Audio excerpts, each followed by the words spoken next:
So I think everybody gets the idea of how this process goes, but I wanted to kind of add in a little bit of a clip where it's like he might backslide a little bit. So this is not, this is pretty good right here. I do have the pad up a little bit further. I'm counting to about 12 now.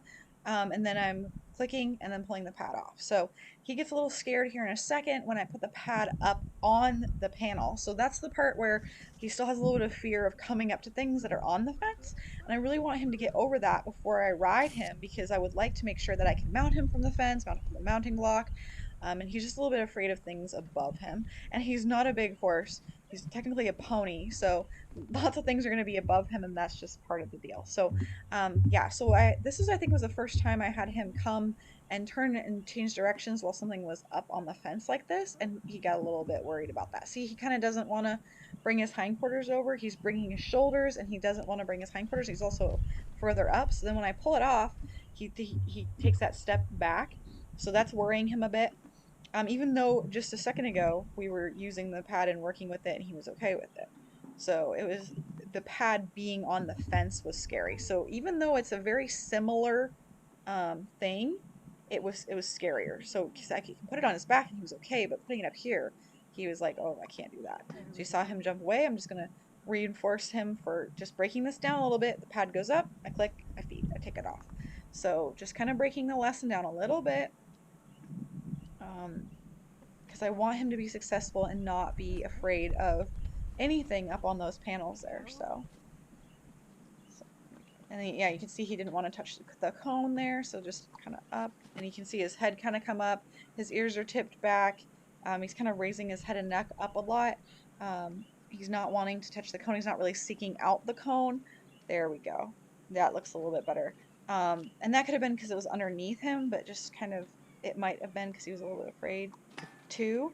So, and with Atlas, his body language is very subtle. So it's not going to be this huge thing that you're going to see and then he's going to move. He's just going to move. Like it's going to be, he's a little bit tighter in the face, he's a little bit tighter in the neck, his head's a little bit higher, and then he just moves. So you have to see those little tiny subtle things because he's going to move pretty quickly.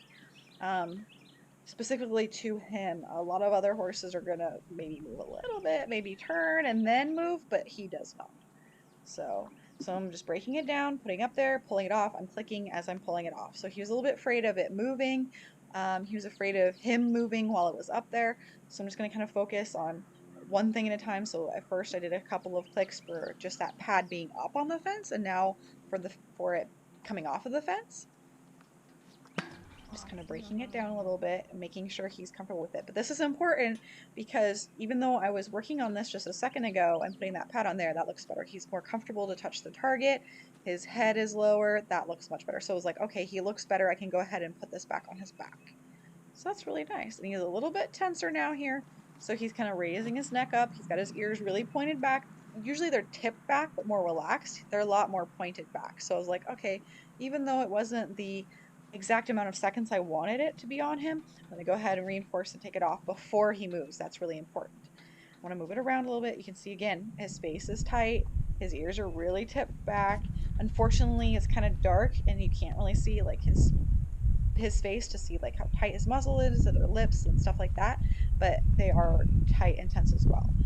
But it's important to see that even though we were just working on the pad, a little thing like this can change it up, and like instead of just continuing on and be like, okay, well you just had the pad on you a second ago, we're going to go back and fix it so that I can build up his confidence and not just really scare him because I could go backwards pretty quickly. So it's not a big deal. I just break down the lesson, I go back to a place where he's confident, and then we build back up. So I'm going to wait for him. He touched the target, go ahead, put the pad on, and he's okay with me putting it kind of different locations. So I'm going to go back to that. I like where his neck is a lot better.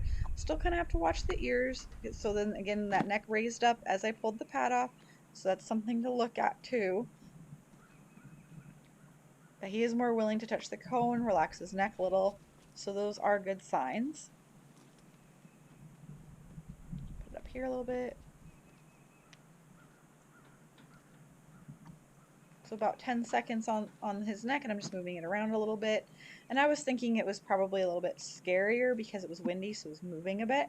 So that's why I was trying to move it. I also wanted to keep a hold of it so that if he did get scared again, I could just pull it off and it wasn't a big deal. So again on his neck, and then I'll pull it off. And that time he seemed a little bit more comfortable, so I just kind of reinforced before before he would get any more tired.